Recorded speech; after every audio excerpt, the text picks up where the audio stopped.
திமுக மிகப்பெரிய கூட்டணியை நாங்கள் கட்டமைச்சிருக்கோம் அப்படின்ட்டு பொது வெளியில் சொன்னாலும் கூட என்ன பேசப்படுது அரசியல் வட்டாரத்தில் அப்படின்னா திமுக கூட்டணிக்குள்ள ஒரு இணக்கமே இல்லை அப்படின்னு தொடர்ச்சியாக அது ஒரு பேசுபொருளாகவே இருந்துகிட்டு இருக்கு. என்னதான் நடந்துகிட்டு இருக்கு திமுக கூட்டணிக்குள்ள? அந்த இணக்கம் இல்லை அப்படின்னு பேசுகிறாங்க இல்லைங்களா, அதற்கு என்ன காரணம்? இல்லை, கலகலப்பாக இல்லைன்ற நம்ம அவங்க களைப்பாக இருக்காங்க, கலக்கமாக இருக்காங்க, கவலைக்கிடமாக இருக்காங்க. ஓகே. ஏன்னா இப்போ இந்த கொடி பிரச்சனை பார்த்துருப்பீங்க. விசிகா அவங்க என்ன சொல்கிறாங்க, உங்கள் கொடியை தூக்கவே உங்கள்கிட்டே ஆள் இல்லை, நாங்கள் ஏன் சுமக்கணும் அப்படிங்கிறது. அப்புறம் நீங்கள் எங்கேயாவது கேள்விப்பட்டீங்களா, தேர்தல் பணிக்குழு அலுவலகத்தில் ஏன் கொடியை ஏன் வைக்கலை அப்படின்னு சாலை மறியல் கோஷம் போடுறது. ஒரு அரசாங்கம் சில விஷயங்களை செய்யுது, அது சட்டத்துக்கு புறம்பாக இருக்குது, மக்களுக்கு புறம்பாக இருக்குன்னா ஒரு சாலை மறியல் கோஷம் போடுறது சரி. ஏங்க கூட்டணி கட்சிக்குள்ளே என் கொடியை நீ ஏன் மாட்டலை அப்படின்னு கோஷம் போடுறான் பார்க்குறாங்க. அது மட்டும் இல்லாமல் குழுக்கிட்ட பேசினார், மேல்மட்ட குழுக்கிட்ட பேசினார், எதிர்பார்த்தது எதுவுமே இல்லை. பேசி பேசி கலைப்பானத்தான் மிச்சம். பொது தலைவராக இருக்கணும் அப்படின்னு போனால் நீ தனித்தலைவரே இல்லை அப்படிங்கிறாங்க திமுகவில். புரியுதா? அப்போது ஆளே இல்லை, ஆளுமையும் இல்லை, அங்கீகாரமும் இல்லை, எல்லாம் உள்ள எனக்கு எதுவுமே இல்லாதவங்கள விட கீழா. நான் 10 தொகுதி கேட்டேன். ஓகே. 10 இல்லைனா நான் வந்து உயிரே விட்டுருவோம்லாம் எங்கள் ஆளுங்களை சொல்லி பேச வச்சேன். இல்லை நான் அங்கே போயிடுவேன் இங்கே போயிடுவேன்லாம் சொல்ல வச்சேன். அப்படிலாம் சொல்லியும் 4லேருந்து என்னை ஆரம்பித்து 5 6 முடிக்கலான்னு பார்த்தீங்க. அப்புறம் நான் அதை இதை சொல்லி கிள்ளி ஒரு 8 கொடுத்தீங்க. அதில் 1ஐயும் திருப்பி நான் உங்ககிட்டே கொடுத்த மாதிரி ஆகிப்போச்சு. அப்போது நான் 25 வருடங்களாக சட்டமன்றத்துக்கு வரணும்னு பார்க்குறேன். என் கட்சி வேட்பாளரை என்னாலே நிப்பாட்ட முடியல. ஓகே. தேர்தலுக்கு பிறகு தமிழக அரசியலில் ஒரு மாற்றம் வரப்போகுது, நான் வந்து அங்கே மாற்றியே தீரணும் அப்படின்னு பிறகு உங்கள் 4 பேர் இருந்து அங்கே மாற்றது போதும், நீங்கள் ஒன்றும் புதுசாக மாற்றாதீங்க, அதால் ஒன்று அங்கேயே போ.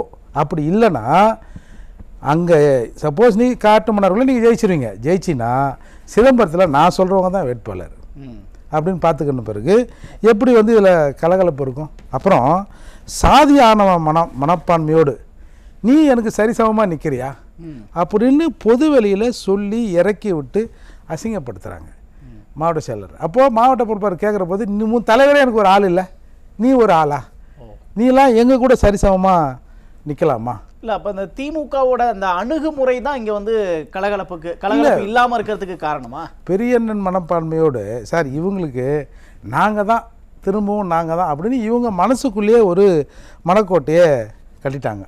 இப்போ என்னென்னா, இப்போ விசிகாவை பொறுத்தவரை சும்மா இருந்தவங்களுக்கு ஏகப்பட்ட மதிப்பு தெரியுங்க. நான் சூறாவளி சுற்றுப்பயணம் உங்களுக்குலாம் செய்கிறேன். 5 வருடங்களாக எங்கள் கூட்டணி வலுவாக இருக்குன்றேன். நீங்கள் ஒன்றுமே இல்லை. இப்போ நீங்கள் ஒருத்தர் சொன்னார், சவுக்கு சங்கர் சொன்னார், திருமாவளியின் பலம் அவருக்கு தெரியல, கோயில் யானை போல் அவரை பயன்படுத்துகிறார். கோயில் யானை என்னது? சும்மா 2 பழத்தை கொடுப்பாங்க, செயினில் கட்டி போட்டிருப்பாங்க, இங்கேருந்து அங்கே போகும்போது சொல்லி எதாவது கடத்தரில் கையை நீட்டு சொல்லுவாங்க. அப்படி பலம் தெரியாமல் இருக்கிறாரு அப்படின்னு சொல்கிறாங்க. கூட்டணி கொள்கைக்காக ஒன்றா இருக்காங்க. அதுதான் சார், அதுக்கு தான் வரேன் சார். அந்த காலத்தில் விற்று 5 ரூபா பட்டசோறு கூட இப்போ 50 ரூபாய் விற்று போச்சு சார். இன்னமும் நாங்கள் ரெட்டை இலக்குக்கு போராடுறோம். நீங்கள் காட்டுமன்னார்குடியில் நீங்கள் வேட்பாளர் அறிவிச்சார் பார்த்தீங்க சார். அந்த காட்டுமன்னார்குடி தொகுதியில் ஒருத்தர் கூட விசிகாவுக்கானவர் இல்லையா? என்ன சொல்கிறேன், விசிக இந்த சாதிய படுகொலையில் எவ்வளோ பேர் இறந்துருப்பாங்கல்ல, அட்ராசிட்டியில், அவங்க ஒரு மனைவிமாருக்கு கூட அந்த வேட்பாளர் இவர் அறிவித்த உடனே போய் ஒரு பிரபல நிறுவனம் பேட்டி எடுக்குது, எனக்கு தெரிலங்க, நான் சீட்டு கேட்டேன், ஆனால் நான் காங்கிரஸ் தானே கேட்டேன், எனக்கு எப்படி இவங்க சீட்டு கொடுத்தாங்கன்னு தெரியலையே. சரி, நீங்கள் எந்த சின்னத்தில் நிற்பீர்கள் அப்படின்ற போது தெரியல, நான் விசிகா சின்னத்தில் நிற்க சொல்கிறாங்களா கையில் நிற்க சொல்கிறாங்களா தெரியல, அது தலைவர்மாருக்குள்ள பேசி முடிவு பண்ணிட்டோன்னு. சார் இது வரைக்கும் நீங்கள் எவ்வளோ தேர்தலை பார்த்துருப்பீங்க, எந்த தேர்தலையாவது வேட்பாளர் நான் இந்த கட்சி தாங்க, என்னை பார்த்து அம்மா கொடுத்துட்டாங்க அப்படின்றத நம்ம கேள்விப்பட்டிருக்கோம். நீ தான் எம்எல்ஏ நீங்கள் போங்க அப்படின்னு சொல்லி கேள்விப்பட்டிருக்கோம். நான் வேறு ஒன்றுங்க, நான் திருப்பதி பஸ் ஏறினங்க, என்ன கொண்டாந்து காஞ்சிபுரத்தில் நிப்பாட்டாங்கன்ற கதையெல்லாம் இது இல்லை. இப்போ விசிகா திமுக மீது அதிருப்தியாக இருக்குன்னா இவ்வளோ காரணங்கள் சொல்லுங்க. அடுத்து காங்கிரஸ் நிறைய கட்சிகள் அதிருப்தியில் தான் இருக்கிறதா சொல்லப்படுங்க. டார்ச்சில் செல்லே இல்லைங்க, புரிஞ்சுதா? அதால் செயல் இருந்து அது கிடக்குது, அதனால் அதுவும் களைப்பாக தான் இருக்கும். சீட்டும் இல்லை, இன்னொன்றும் இல்லைன்னு பிறகு அதை பார்த்துட்டோம் அவர் கதை என்ன ஆச்சுன்னு. இன்னொன்று நம்ம அழகர் சாமி காங்கிரஸ், சிதம்பரம் காங்கிரஸ், மாணிக் தாகூர் காங்கிரஸ், அவர் காங்கிரஸ், வெளிச்சாமி காங்கிரஸ், செல்வப்பிறந்தை காங்கிரஸ், இப்படி காங்கிரஸ் கலகலத்து போயிடுது. அதால் அவங்ககிட்டயே ஒரு கலைப்பு இருக்க தான் செய்யும். நீங்கள் கம்யூனிஸ்ட்டுன்னு ஒன்று இருந்தது, அது தோழர் நல்ல கண்ணு மறைஞ்சார்ல, அதோட அது காலாவதி ஆகிப்போச்சு. அதனால் அங்கேயும் ஒன்றும் பெருசாக கலகலப்பு இல்லை. மறுமலர்ச்சின்னு ஒருத்தர் சொன்னார். ஒன்றுமே இல்லை, இப்போ மலர்ச்சியே இல்லை, தளர்ச்சி ஆகிப்போச்சு.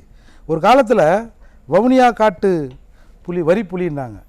அப்புறம் ஆமாம் அது கர்ஜிக்குது பார்லிமெண்ட் டைகர்னாங்க. அந்த டைகர் கடைசியில் பார்லிமெண்ட் எதில் நின்று மன்னிப்பு கேள் கனிமொழியிடம் மன்னிப்பு கேள்னு கோஷம் போடுற அளவுக்கு அது தளர்ச்சியாகி போச்சு. இல்லை சார், இப்போ எனக்கு என்னென்னா, இப்போ பல அதிருப்திகளுக்கு மத்தியில் ஒரு கூட்டணியை அமைச்சிட்டாங்க. பொது எதிரியை வீழ்த்தணும் அப்படிங்கிறதுக்காக அமைச்சிட்டாங்க, ஆட்சியை பிடிக்கணுங்கிறதுக்காக அமைச்சிட்டாங்க.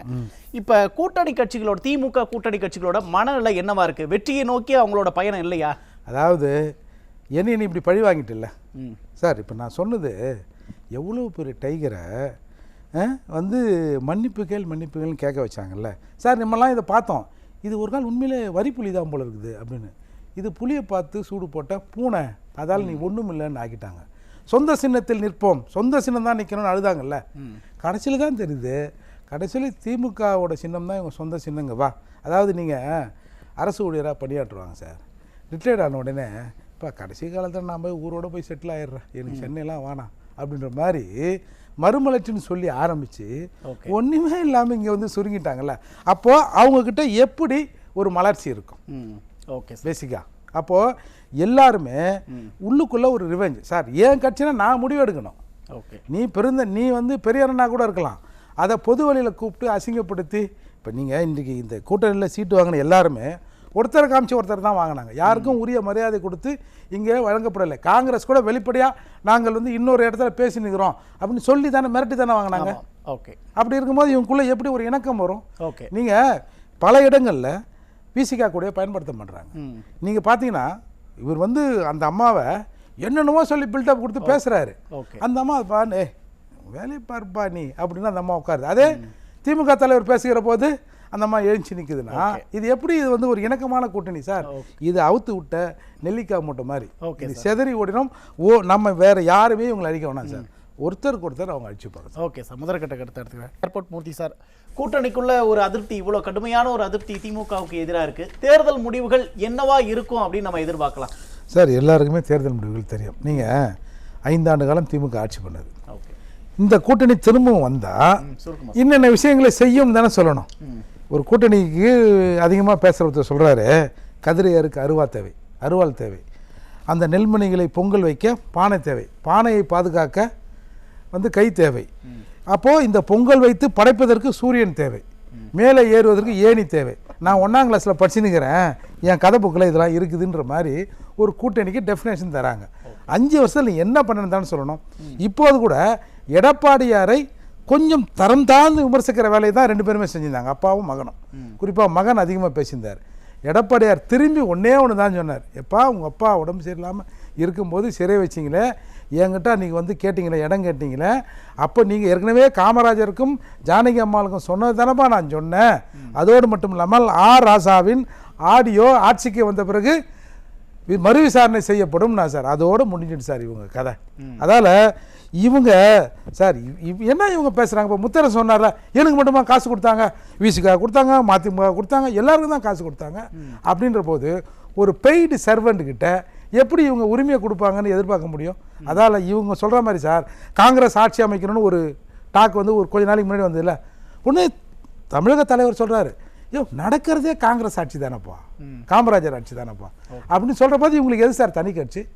இவங்க எல்லாரும் முடிவுக்கு வந்துட்டாங்க. இன்றைக்கு இவங்க நாங்கள் இந்த 5 ஆண்டு இதெல்லாம் செஞ்சோம், திரும்பவும் இதை தொடர்வோன்னு சொல்வதற்கு எதுவுமே இல்லைங்கிறதால ஒருத்தர் பார்க்குறாங்க. இந்த கூட்டணி பேச்சுவார்த்தையிலையும் இவங்க எல்லாம் பிரித்து எப்படி அசிங்கப்படுத்தணுமோ அப்படி பண்ணிட்டாங்க. அதால் இதை பழிவாங்கிற நடவடிக்கையாக தான் இன்னும் நாங்கள் எடுக்கிறேன், என்ன நீ எப்படி கெடுக்கிற பார்க்கலான்றது தான் இன்றைக்கு தேர்தல் களத்தில் கண்கூட நடக்கிறது. ஓகே சார், நன்றி சார்.